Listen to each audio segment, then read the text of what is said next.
Have you ever looked into a dog's eyes and felt, deep down, that they knew something you didn't?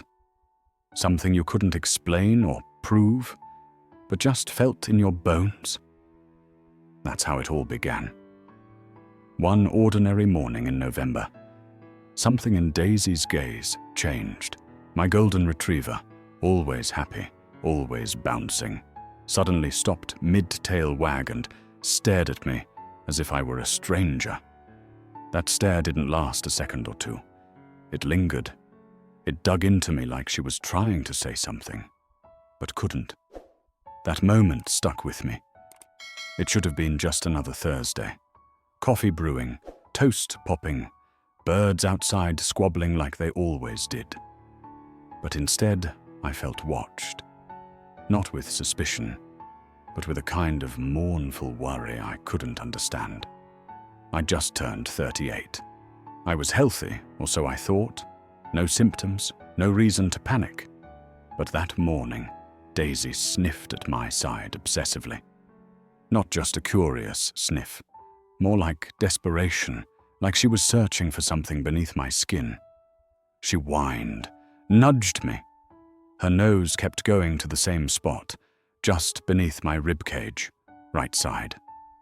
I laughed at first. "What is it, girl? Did I spill something there?" But she didn't back off. That night, she refused to sleep at the foot of the bed. Instead, she curled up against my side, head resting exactly where she'd sniffed that morning. I told myself she was just being clingy, but it didn't stop the next day, or the day after. And then she started barking when I got dressed for work, blocking the door, refusing to let me leave unless I patted that same spot. It was absurd. But Daisy wasn't acting like herself. She wasn't eating properly either. She'd always been a voracious eater, practically inhaling kibble. But now she'd stare at her food, then back at me, whimpering. I started losing sleep. Not because of fear, yet, but because something primal inside me whispered that this wasn't normal, that my dog knew something I didn't. And then came the incident at the park. It was a crisp Sunday morning, and I'd taken Daisy to our usual trail. Families strolled, leaves crunched, and life was, to the outside eye, perfectly normal. But halfway through our walk, Daisy froze, hackles raised, not at a squirrel or another dog, but at me. She lunged lightly, pulling the leash taut, and began circling me in frantic loops. I stopped. "What's wrong with you today?" I asked, embarrassed. And then she did something she'd never done. She jumped up and pawed at my side, hard enough to leave a bruise. I cried out, startled. That night, I stood in front of the mirror. There was no bruise, no bump, nothing. Still, I found myself booking a doctor's appointment the next day. Not because I felt unwell, but because Daisy wouldn't let me forget. She paced, she whined. She slept with her head on my side every night. My friends laughed when I told them. "Maybe she's being overprotective," one said. "Or just anxious," another offered. But their laughter faded the moment I told them what the doctor said. He'd done a routine check, found nothing unusual, until I casually mentioned that my dog kept sniffing a spot on my side. He chuckled, but humored me, ordered an ultrasound just to be thorough. He almost didn't, and if he hadn't, I wouldn't be here today.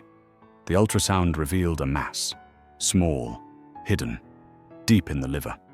No symptoms, no pain, nothing that would have raised suspicion, but it was there. The room fell silent. The technician's face turned from casual to serious. She excused herself. When the doctor returned, his smile was gone. "We'll need to do more tests," he said. "It's probably nothing, but we should be safe." I didn't hear anything after that. All I could think about was Daisy, her eyes, her warnings, her refusal to let it go. A week later, I was diagnosed with hepatocellular carcinoma, liver cancer, early stage, but aggressive, The doctor said, "You're lucky we caught it when we did." But I wasn't lucky. I was loved, fiercely, silently, intuitively, by a creature who couldn't speak but knew before anyone else. What followed was a blur of scans, consultations, sleepless nights, and moments where everything inside me screamed that I wasn't ready to die. I hadn't lived enough. I hadn't said everything I needed to say. I hadn't traveled, hadn't told my estranged father I forgave him, hadn't even updated my will. I was too young for this. Too healthy, they'd all said. But Daisy had known. She stayed beside me through every stage. When I wept after the first biopsy, she curled into my lap, licked away tears like it was her mission. When I collapsed from chemo nausea, she fetched my water bottle, something I never taught her. And when I wanted to give up, when the pain outmatched the hope, she would nudge me, bark once, and drag me to the door, forcing me to walk, to breathe, to live. My oncologist was amazed at the early detection. "This saved your life," she said, tapping the chart. "This and your dog." I began to research. Could animals really detect cancer? Science said yes. Dogs have up to 300 million olfactory receptors in their noses, compared to about 6 million in humans. Some could detect cancer by scent alone, even at early stages. Studies confirmed it. But none of that explained how Daisy knew. She didn't just sniff it out. She felt it, like an alarm going off inside her, loud and urgent. And she never stopped warning me. Not until the surgery was done, not until the last round of chemo, not until my scans came back clean.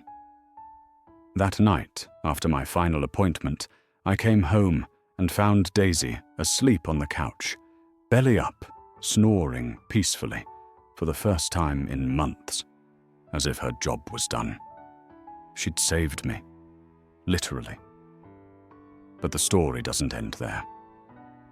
Months later, something even more extraordinary happened.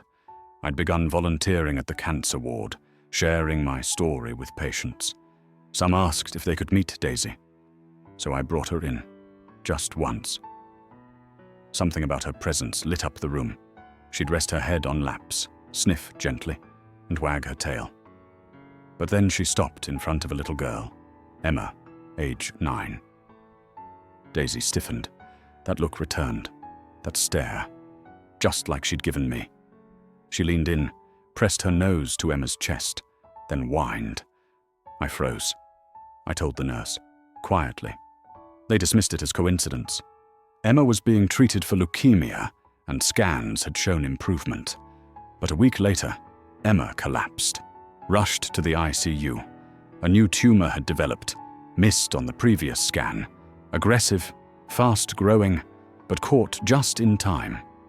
I sat outside her room, clutching Daisy, trembling. Doctors didn't understand how it grew so fast, but I did. Or rather, Daisy did. Word spread. A local paper ran the headline, "Hero dog sniffs out cancer, twice." Calls flooded in. People asked if Daisy could check their loved ones. It was overwhelming. But I knew Daisy wasn't a machine. She was a miracle, one that had chosen me. I turned down offers for media appearances, for lab testing, for canine clinical trials. I just wanted her to live out her days in peace. But she had other plans. She started tugging at her leash during walks again, leading me down unfamiliar streets. One day, she dragged me to an old man sitting alone on a bench. She sniffed him, then looked back at me with that familiar urgency. I didn't know what to do. I hesitated. But finally, I approached. "Hi.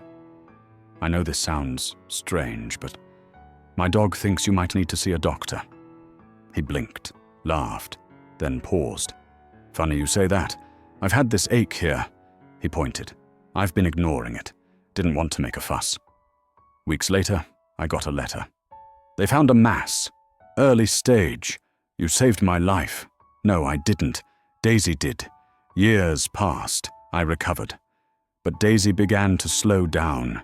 Grey touched her muzzle. Her walks shortened, but her eyes stayed sharp, watchful, protective. She lived long enough to see me turn 42, long enough to see me publish a book about her, long enough to be by my side the day I gave birth to my son. She sniffed him once, then licked his head. Approved. Then, one morning, she didn't get up. She lay beside me, head on my lap, eyes soft.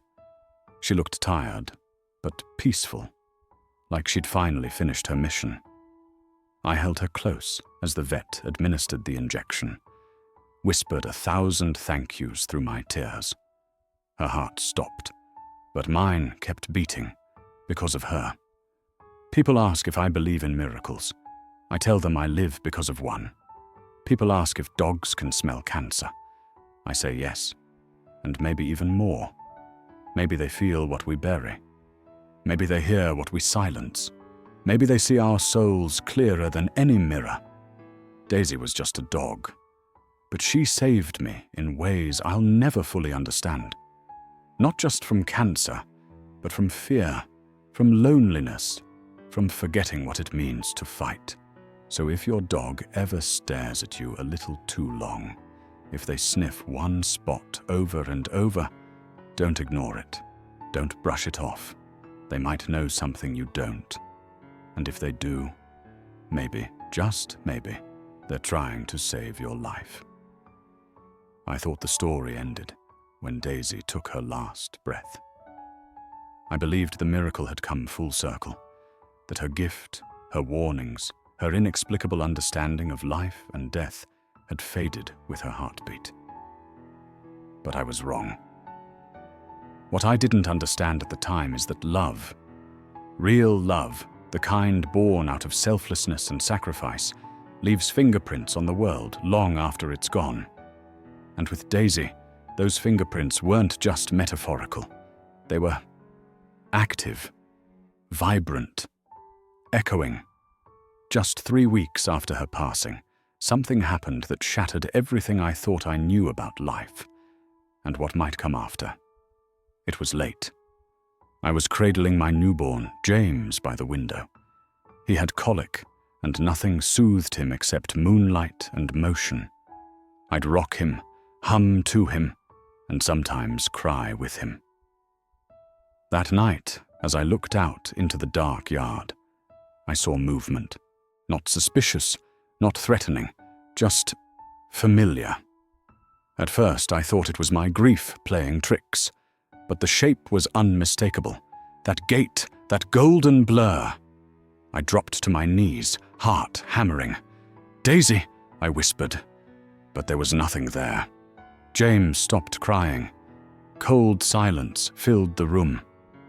The next day, I found an old photo tucked inside the baby blanket drawer. I hadn't put it there. It was of Daisy, her head resting on my belly the day I found out I was pregnant. I stared at the image for a long time, then flipped it over.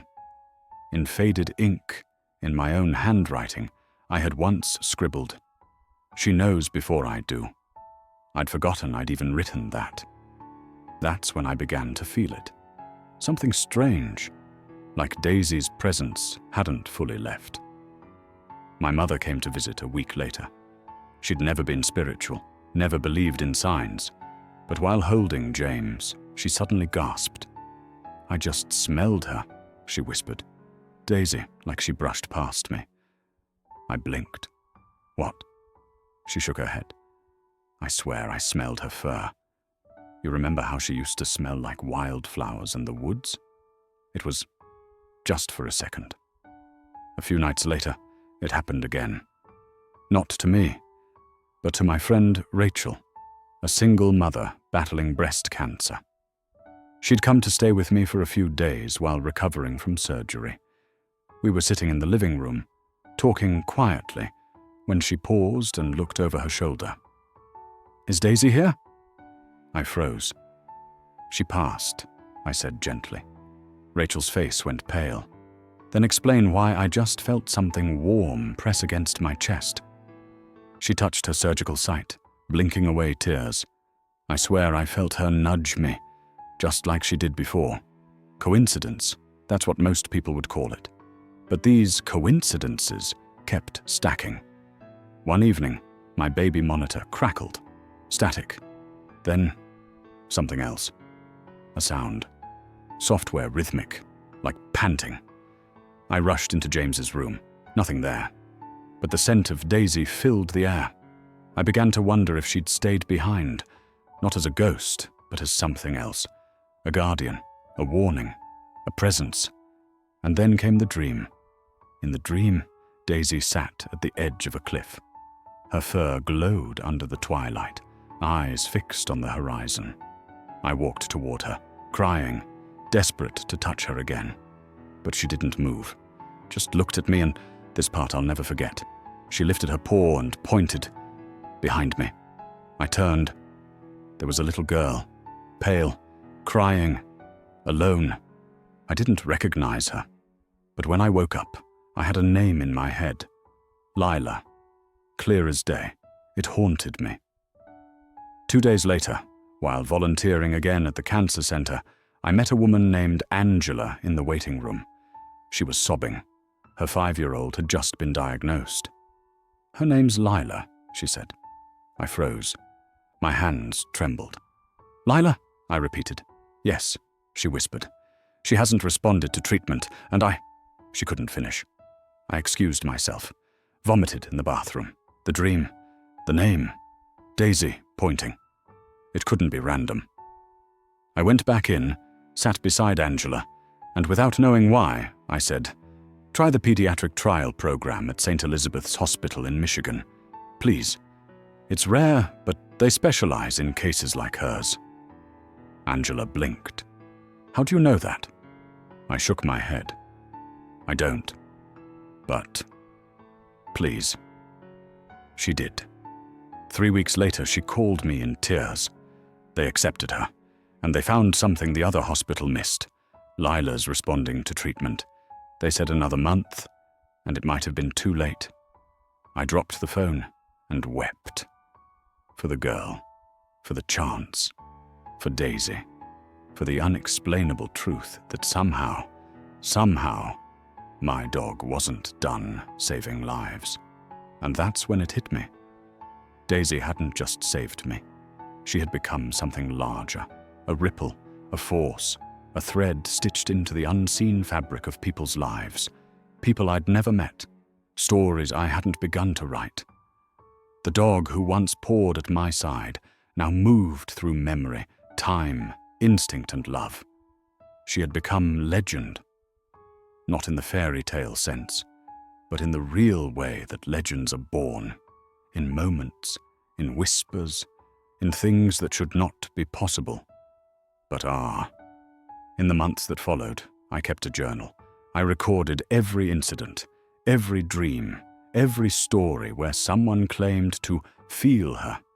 Some were subtle, others shocking. A woman I'd never met messaged me after reading my article in a veterinary magazine. "I have cancer," she said. "Your story made me check again. And you were right. They missed it. I caught it early because of you and Daisy." Another wrote, "I had a dream of a golden retriever nudging my stomach. I thought it was odd. I woke up, felt pain, and went to the ER. They found a ruptured appendix. Each time I lit a candle for Daisy. Each time I whispered, 'Still working, aren't you?'" But the most haunting moment came a year later, on James's first birthday. I had set up balloons, invited a few close friends, and was getting ready when I felt it. A tug on my shirt, like a gentle nip. I turned around. Nothing. But James began laughing. He pointed toward the hall. "Doggy!" he squealed. I froze. He'd never seen another dog. Daisy had passed before he could remember her. "Doggy!" he repeated, clapping. I fell to my knees and sobbed, not because I was scared, but because I believed him. You may say it's wishful thinking, a mind desperate to make sense of loss. But I've learned that just because we can't measure something doesn't mean it's not real. Science can explain how dogs smell cancer, but it can't explain how Daisy knew where it was, how she sensed it in others, how she continues, somehow, some way, to touch lives. So now I tell her story not just as a tribute, but as a warning. Listen, watch, feel. If your pet starts acting strange, don't ignore it. If your dog stares at one part of your body, listen. They may know something doctors don't. They may be trying to save your life, because mine did. And even in death, she never stopped.